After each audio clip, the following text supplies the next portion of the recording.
সুন্দরবন ভ্রমণ শেষে এখন আমরা যাচ্ছি মংলা সমুদ্র বন্দর। চট্টগ্রাম সমুদ্র বন্দরের পরে বাংলাদেশের দ্বিতীয় বৃহত্তম সমুদ্র বন্দর। আমাদের গন্তব্য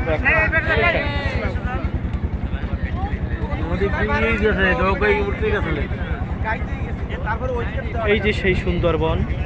প্রিয় ছাত্রছাত্রীরা, যে সুন্দরবন সম্পর্কে তোমরা ইংলিশ বই এবং সামাজিক বিজ্ঞান বই, বিভিন্ন পরিবেশ, বিভিন্ন ইতিহাসের বই এখান থেকে তোমরা পড়াশোনা করেছো, সেই সুন্দরবন এখন দেখো।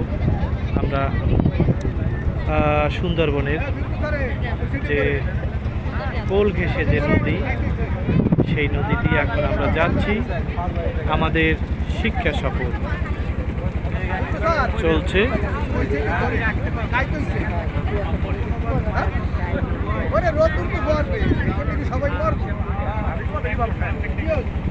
এটি পৃথিবীর বৃহত্তম ম্যানগ্রোভ বন। ম্যানগ্রোভ বন কাকে বলে?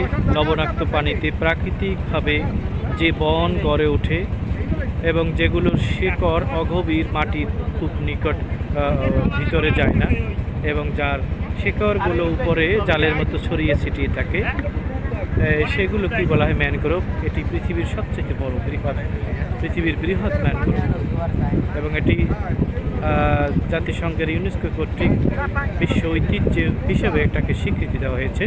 বাংলাদেশ 3টি যে ওয়ার্ল্ড হেরিটেজ সাইট বা বিশ্ব ঐতিহ্য আছে তার মধ্যে এটি একটি, এবং প্রতি বছর হাজার হাজার মানুষ দেশ বিদেশ থেকে এখানে এই সুন্দরবন পরিদর্শন করতে, ভিজিট করতে, ভ্রমণ করতে, দেখতে আসে। চমৎকার দৃশ্য, মাইলের পর মাইল, সুবিশাল।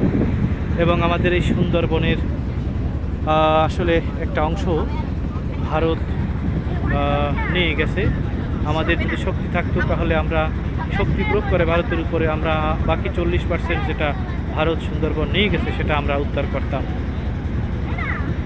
এবং সেটা হয়তো কোনো একদিন আমাদের দখলে হয়তো আসতেও পারে। এই সেই সুন্দরবন।